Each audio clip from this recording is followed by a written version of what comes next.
Gather around for an incredible tale that will whisk you away to a magical land filled with surprises, clever tricks, and a very special cat. This isn't just any story. It's a journey of wits, bravery, and unexpected friendships. So, get comfy, open your imagination, and let's dive into the enchanting world of a young man and his extraordinary feline companion. Are you ready to be amazed? Let's begin. Once upon a time, in a distant land, far, far away, there was a humble miller who had 3 sons.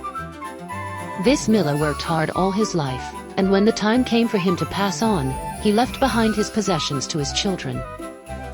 To his 2 older sons he gave the mill, a valuable inheritance that would ensure their future. But to his youngest son, he left something quite different, a simple cat. Now, you can imagine how upset the youngest son felt. While his brothers had something solid to build their lives on, he was left with just a pet. How could a cat possibly help him survive? Staring at the cat with disappointment, the young man muttered to himself, "What good is a cat? I can't even eat it to fill my belly." But just as he spoke those words, something astonishing happened. The cat turned to him and replied in a clear, confident voice, "Oh, you're so wrong about me, my dear sir. I'm worth much more than you could ever imagine. Trust me, I can change your life." The young man's jaw dropped. A talking cat? How could this be? Stammering, he managed to ask, How is this possible? What can you do?" The cat, with a sly grin, answered, "Bring me an empty sack, a hat, and a pair of boots.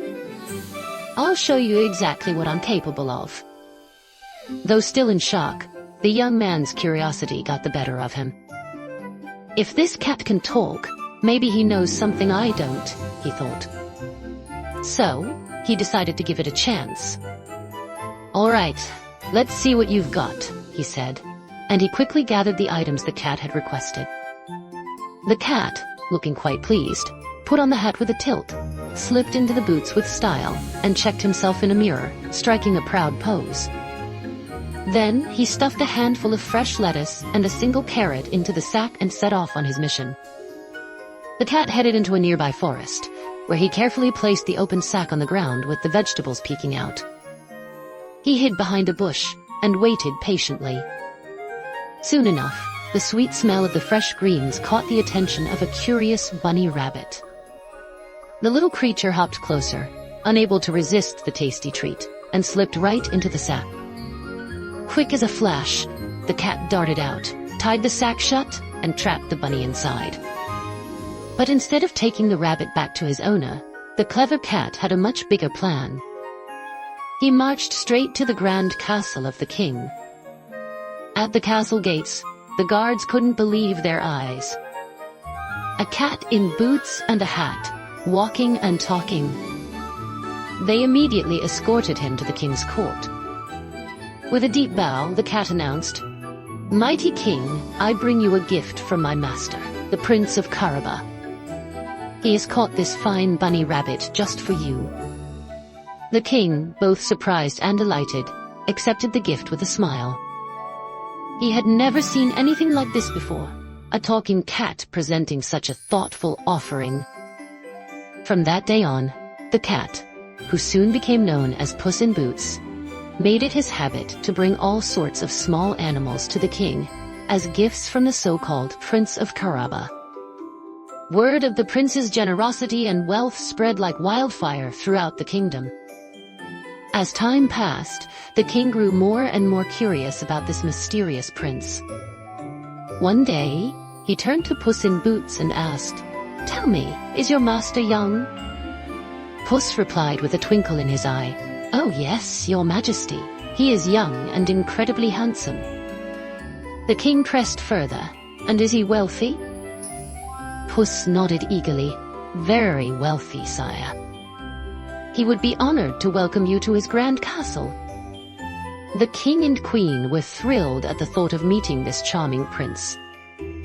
The queen whispered to her husband, If what Puss in Boots says is true, we might have found the perfect match for our daughter and a worthy heir for our kingdom. A few days later, Puss in Boots learned that the king, queen, and their lovely princess were out for a ride through the countryside. This is the moment I've been waiting for, he thought. He raced back to his owner, the young man, and urged him, "Sir, we must hurry to the riverbank right now.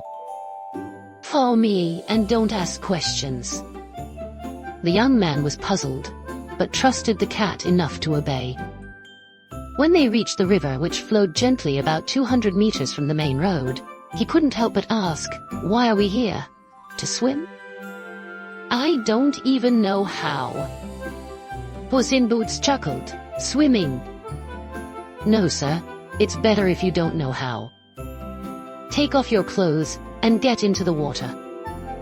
Trust me, you won't regret this." Though confused, the young man did it as he was told. He stripped down and waded into the chilly river, while Puss hid his old tattered clothes behind some bushes. Just as planned, the king's carriage rolled by on the nearby road. Puss in Boots dashed toward them, waving his paws and shouting, "Help! Help! My master, the Prince of Caraba, is drowning." The king, alarmed, ordered his men to rush to the river and save the poor man.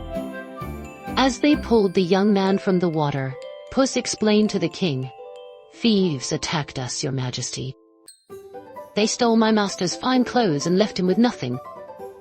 The king, full of compassion, commanded his guards, "Bring the finest garments we have for the prince at once." Dressed in the king's own elegant clothes, the young man looked every bit like a true prince. As he approached the royal carriage, the princess and queen couldn't take their eyes off him. He bowed deeply before the king and said, "I can't thank you enough, your majesty."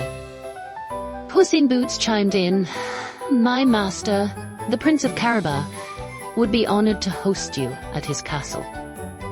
I'll go ahead to prepare everything." With that, Puss darted off, leaving the young man still unsure why he was being called a prince. But he trusted his clever cat and stayed quiet. Meanwhile, the princess felt her heart flutter. She had fallen in love with this handsome stranger at first sight. Puss in Boots raced ahead, his little boots pounding the ground as he headed toward a massive castle about 5 kilometers away. This castle belonged to a monstrous giant, but Puss had a daring plan. Along the way, he shouted to the farmers working in the fields, "The king is coming! If he asks, you must say all this land belongs to the Prince of Caraba.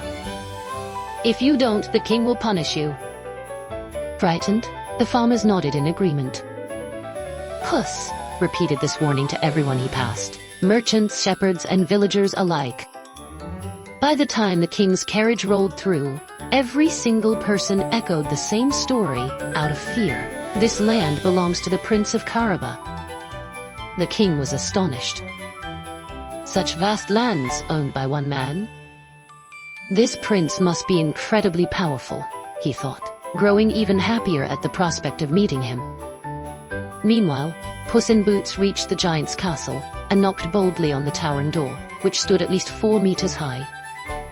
The ground shook as the door creaked open, and the giant peered down, utterly shocked to see a cat in boots and a hat standing there. When Puss spoke, the giant's eyes widened even more. "Good day, your highness," Puss said with a bow. "Who are you, and why are you in my castle?" The giant boomed. Puss, ever so cunning, replied, "I'm a loyal servant of the king. I have heard tales of your incredible magic, and I've come to see it for myself. Is it true you can transform into any creature?" The giant, flattered, puffed out his chest. "Of course I can. That's child's play for me. Could you, perhaps, turn into a mighty lion?" Puss asked innocently.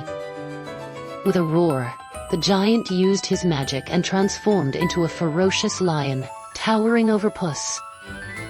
The cat, pretending to be terrified, leapt back and cried, "Oh, That's enough. I believe you.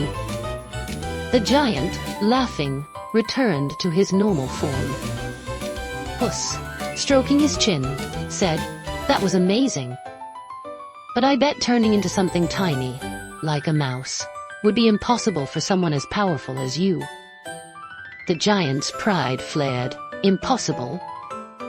I can become anything," he bellowed. "Watch this." In a flash, he shrank down into a small, scurrying mouse. Quick as lightning, Puss pounced on the mouse and, with one swift bite, ended the giant's reign forever. Just in time, the king's carriage pulled up to the castle. Puss in Boots ran out to greet them, bowing deeply. "Your Majesty, welcome to the castle of the Prince of Caraba. Please, come inside." The king, queen, princess, and the young man gazed in awe at the magnificent castle with its towering walls and sprawling gardens. As they walked toward the grand entrance, the queen turned to the young man and asked, "My dear prince, are you married?" Blushing, he replied, "No, your highness. But if you would allow me, I would be honored to wed your beautiful daughter. I promise to make her the happiest woman in the world." The princess smiled shyly, her heart racing with joy. Inside the castle, a grand feast was prepared, with tables laden with delicious food and sweet music filling the air. During the celebration, the young man and the princess were engaged, their union blessed by the king and queen. Not long after, they were married in a splendid ceremony attended by the entire kingdom. Puss in Boots, standing proudly by his master's side, turned to him and said, "See, sir? I told you I'd be valuable to you." From that day forward, Puss remained the prince's most loyal companion. Together, they lived a life full of riches, happiness, and endless adventures, ruling over their vast lands with kindness and wisdom. And so, in this faraway land, a simple cat proved that even the smallest of us can achieve the greatest of things with a clever mind and a brave heart. The young man, once poor and hopeless, became a beloved prince thanks to the incredible Puss in Boots. They shared a fortune worth millions of dollars, land stretching over hundreds of kilometers, and a castle filled with treasures beyond imagination. Their story reminds us that sometimes the most unexpected friends can change our lives in ways we never dreamed possible. And with that, dear listeners, we come to the end of this magical tale. Sweet dreams, and may you always find a little magic in your own life.